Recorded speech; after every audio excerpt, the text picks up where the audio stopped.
कुलगाम में पार्टी कारकुनान से खिताब करते हुए महबूबा मुफ्ती ने अफगानिस्तान के हवाले से मुतनाज़ा बयान भी दिया। महबूबा ने कहा कि तालिबान के खौफ से अमेरिकी फौज अफगानिस्तान से इनखला को मजबूर हुई। वहीं PDP सद ने एक दफा फिर 370 की मनसूखी को लेकर मरकजी हुकूमत पर सवाल उठाया। जम्मू कश्मीर BJP सदर रविंद्र रैना और BJP तर्जमान अल्ताफ ठाकुर ने महबूबा के बयान की मजम्मत करते हुए कहा कि बिलवास्ता तौर पर महबूबा दहशतगर्दों की हौसला अफजाई और फौज की तौहीन कर रही हैं। महबूबा मुफ्ती किसी बहुत बड़ी गलतफहमी में है। भारत एक ताकतवर देश है और हमारे देश के प्रधानमंत्री नरेंद्र मोदी हैं।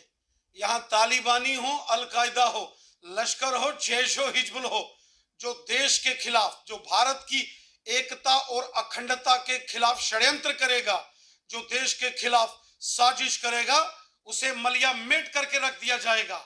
हमारे देश के प्रधानमंत्री नरेंद्र मोदी हैं। कोई जो बाइडेन भारत के प्रधानमंत्री नहीं है कि यहां तालिबान आएगा और अमेरिका की तरह भारत अफगानिस्तान छोड़ देगा। मिट्टी में मिला के रख देंगे उन सभी ताकतों को जो भारत देश की एकता और अखंडता को चैलेंज करेंगे।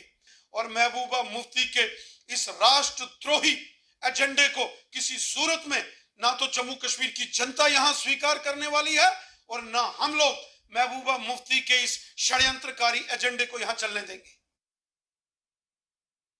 ये लगता है कि महबूबा जी की धमकी जो है वो हिंदुस्तानी फौज को है कि और हिंदुस्तान को फौज है कि अमेरिका जो है अफगानिस्तान से चला गया है और शायद तालिबान अब इस तरफ आ रहे हैं तो यहाँ की फौज भी वहाँ से आएगी।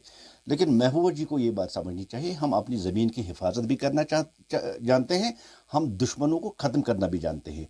हम एक तरफ लाहौर के ज़रिए बस यात्रा भेज के दोस्ती का हाथ भी बढ़ाना जानते हैं और दूसरी तरफ अंदर घुसकर दो बार मारना भी चाहते हैं। मजबूत तरीन गवर्नमेंट है और मजबूत तरीन हाथों में हमें अपनी फौज पे नाज है।